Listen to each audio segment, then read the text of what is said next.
something for stress or anxiety, lemon balm has been shown to be beneficial for that.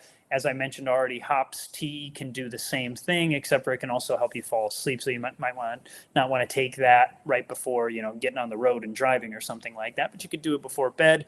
So there are things that we can do, but even when it comes to anything other than water, I would make, if you're going to have optimal health, make your main beverage water.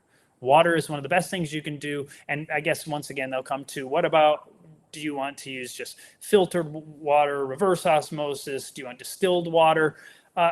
Probably, I know there's people say, oh, if you use distilled, you're going to miss some vitamins or minerals or whatever, or minerals. But in reality, you shouldn't be seeking to get most of your minerals from your water anyway, because one source is going to have some amount and another one's going to have another. So they're not very, it's probably not the most stable way to get your minerals anyway. So, if it's good, healthy, clean water, whether it's filtered, if you have well water. I know Scott has well water. I have well water. The health center we're working in has well water.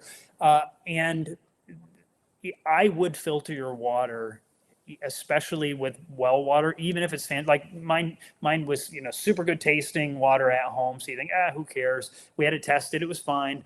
But research shows that people who drink well water are at an increased risk of Parkinson's disease, and it's likely in part because you can get small amounts of bacteria in the well casing potentially, or down in the earth, and so filtering it is going to help hopefully avoid something like that. But otherwise, I actually like having a well, so I don't have a problem with it. I would just see filter. I love well water. We filter ours mainly because we live in an agricultural belt, so they're spraying the crops all the time, and that's just a hazard we'd like to avoid. We live in the woods, so we're protected from a lot of that, through the winds. But hey, we have a live audience. You guys have some questions loaded up. Jace, get those up on the screen, and we'll see if we can get some answers to some of our questions out there.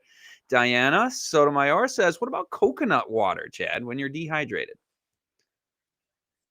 So if you're dehydrated, something like coconut water can be fine. I wouldn't make it the main thing you drink all the time, but it's something if you're low, maybe you're exercising a lot, something like that can be just fine. It's in here and there. Make it a special drink from time to time, or if you're low on electrolytes, something like that can be beneficial. If you're exercising very rigorously, yes, perfectly fine. But it's, once again, I wouldn't drink that all day and hope you're going to get the same benefits of drinking water. Okay, good. And sometimes don't you put mineral salt in the water?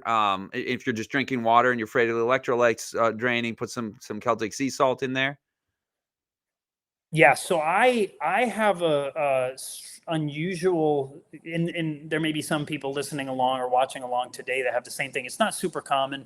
It runs in my family. We can get what's called hyponatremia, which is too low sodium in the blood, and that can mean too low salt. My grandfather was in the hospital with low sodium. My uncle was, and I never had to go to the hospital, but I've had blood tests and I was low, not like exceedingly low, but low. And I noticed when I get really low, you lose your energy if your electrolytes get too low. And so if you're one of those people, or you're afraid of getting too low, most people don't need to do it all the time if they're not exercising rigorously, or if you don't have my condition.